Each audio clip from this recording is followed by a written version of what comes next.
Hey, what's up YouTube? It's ICU, and today we have something very important to discuss in the world of iOS as well as jailbreaking. This morning, Apple has released what is hopefully going to be one of the last iOS 9 updates to the general public, being iOS 9.3.3 after 5 beta seeds. Now you might be wondering, why is iOS 9.3.3 so important? Why did it get 5 betas, and how does it differ over its predecessor? We're going to get into all of that, as well as how the firmware impacts jailbreaking, because believe it or not, it does, in just a second. But first, if you guys want to obtain the wallpaper I have here on my iPhone 6s Plus, down below in the description, the very first link will be written information that just details what I'm going over now, as well as contains this wallpaper, so you guys can download it on your own. Alright, now let's get into it. First of all, starting with iOS 9.3.3 as an iOS 9 update itself. So how does iOS 9.3.3 differ? How does it improve iOS 9? And how does it get us ready for iOS 10? Now these are all absolutely great questions. To start, let's go over the changes. Now, believe it or not, 9.3.3 really does not feature any changes over iOS 9.3.2 that are noticeable by the end user. Apple is merely focused on stability with iOS 9.3.3 and just improving iOS 9.3.x in general, because even after 9.3.1 and 9.3.2, 9.3 still had some general issues, and Apple wanted to make sure that they got it right this time around with iOS 9.3.3 so that they can divert the majority of their development resources now to developing for iOS 10, which should receive its 3rd beta shortly. So while 9.3.3 merely fixes minor bugs, by the way, no real significant bugs have been rectified in this firmware,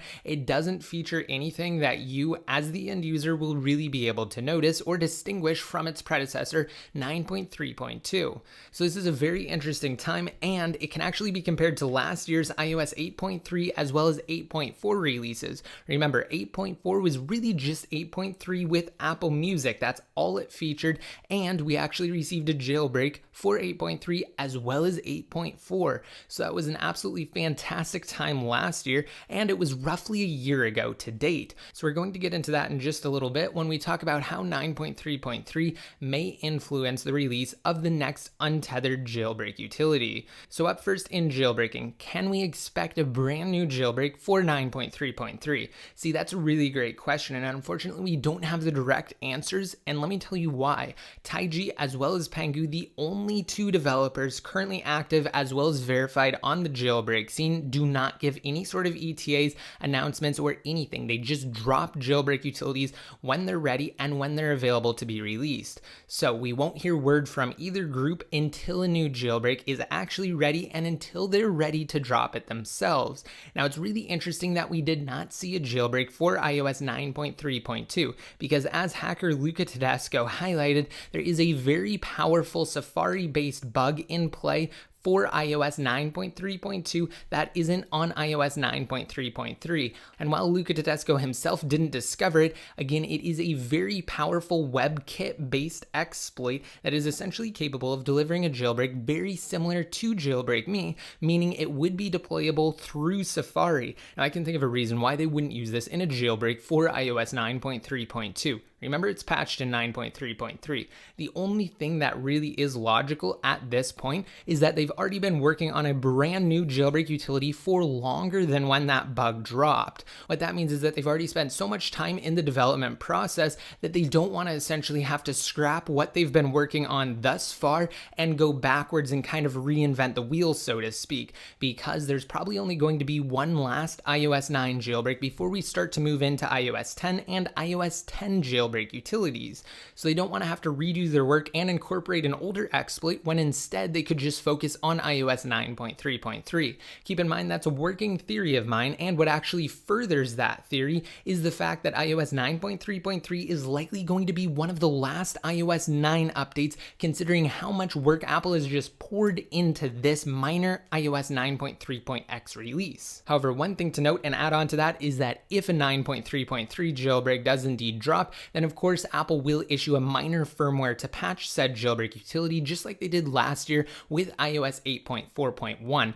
All that update did was just patch the TaiG jailbreak, but there will be a window of opportunity, of course, as with every single jailbreak, for you to get in there and jailbreak the latest firmware. So that's really the main reason why I think TaiG and or Pangu hasn't released a jailbreak utility for iOS 9.3.2 when they pretty much could, utilizing that extremely powerful WebKit vulnerability that again could lead to an untethered jailbreak deployable via Safari, which of course would be preferred by so many users. It would make so much sense to release that jailbreak unless they're crazy. The only reason why they're doing this is because they already have something that they're working on and they have something up their sleeves.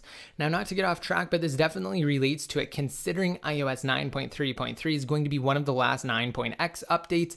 iOS 10 and jailbreaking is definitely something we need to keep our eyes on moving forward. Now, interestingly enough, inside of iOS 10 Beta 1, Apple left the kernel unencrypted for 64-bit devices, and since then, it's been discovered that in iOS 10 Beta 2, Apple's left even more unencrypted, and of course now it is for 32-bit devices as well, and interestingly enough, the bootloaders for 32-bit devices are also unencrypted inside of iOS 10. So what this means is that hopefully now, once we get past iOS 9.3.x and once we finally are relieved with a brand new jailbreak utility, that jailbreaks going into the future will be substantially easier to actually develop for, because not only TaiG and Pangu will be able to uncover more exploits going forward, hopefully thanks to the unencrypted kernel, but also non-jailbreak developers will be able to do the same and possibly contribute to jailbreaking, even if it's unbeknownst to them. Because even though it will help jailbreakers a little bit, it will also allow other developers to actually uncover bugs inside of iOS's kernel, and hopefully that way they will be able to report bugs. And guess what? If Apple publishes said bugs or other individuals and developers publish said bugs, then jailbreakers can kind of work backwards and utilize and possibly exploit said potential kernel bugs. So this could be huge for jailbreaking going into the future for iOS 10, but what we need first is an iOS 9.3.x jailbreak, and as I mentioned before, it really bodes well for us that we didn't see a jailbreak for iOS 9.3.2, even though the majority of you probably don't think so. And of course, the reason for that is because we had such a powerful and easy to implement exploit for iOS 9.3.2. The only thing that makes sense why they didn't use it is because they've already been working on something. Of course, I want to wrap up this segment by kind of looping back to what I said previously. Neither TaiG nor Pangu will give guidance to what they're working on in advance. They'll just drop jailbreak. So all we can really do is kind of look at the past as well as what's going on currently, analyze the situation, and try to figure out where things are headed. So what's said in this video is my analysis. I really need you guys to understand that. Also, before we wrap up here, I wanted to mention something else of paramount importance. Now, iOS 9.3.3 and 9.3.2 are definitely hot firmwares right now, and so many individuals are on either of the two that they're looking for a jailbreak constantly, pretty much 24/7. And in light of that, new scams are starting to pop up and propagate the web, targeting those individuals, and if they're desperate enough, they may end up falling for them. So I actually created this video here not long ago, and I highly recommend watching through it, because in said video I discussed the jailbreak scams as well as a very helpful link for you to utilize to cross-reference any potential jailbreaks that you come across to see whether or not they're fake. Let me just tell you in advance though, unless TaiG or Pangu releases something and you come across a website that looks like it is a jailbreak, then it's probably fake. But either way, definitely check out this video if you have any questions on that. And finally, to wrap up here, I just wanted to address reports coming from MOSEC, the Mobile Security Conference of 2016, which of course was held by Pangu, and the event played host to some really key and influential security talks. And during said conference, it was actually reported that Pangu held a Q&A session where they announced a jailbreak for 9.3.2 would be released 1 week following the conference, which took place on July 1st.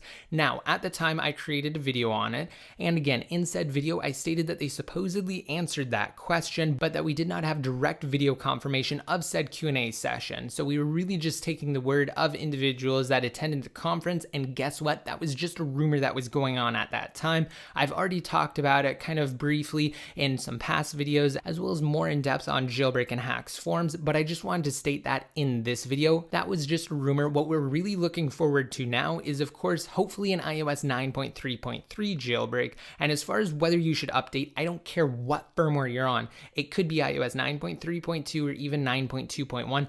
Do not update until we have a jailbreak released, because the lower you are, even if jailbreak developers are intending to target the latest public firmware, again 9.3.3, the better the chances of you being able to jailbreak. So stay where you're at. Do not update until a jailbreak is released. Remember, there will always be a window of opportunity, no matter how small it is, to jailbreak following the release of a brand new utility. So stay where you're at until the jailbreak's out. All right, now that completely wraps up today's video. If you have absolutely any questions whatsoever, just be sure to post them on the Jailbreak and Hacks forums found at jailbreakandhacks.com/forums. It's incredibly easy to sign up. It only takes a matter of seconds. I will have a link down below in the description for you guys, and our community that we have going on there is absolutely great, and you'll get any and all of your jailbreak related questions answered there. Try not to leave them in the comment section, because chances are good I won't be able to answer them on Jailbreak and Hacks forums. I will. So just be sure to check out the forums there. Of course, also click the subscribe button below next to my channel name if you have yet to. Like me on Facebook and follow me on Twitter. That way you'll be completely in the loop anytime I release anything concerning jailbreaking, whether it's new information or of course my jailbreak tutorial once a new tool is out. And until next time, this is ICU signing out. Join the iCrack Your iDevice community on Patreon to help out the channel and to be featured in videos similar to these top contributors. Click the link on your screens now if you're on desktop, or check below.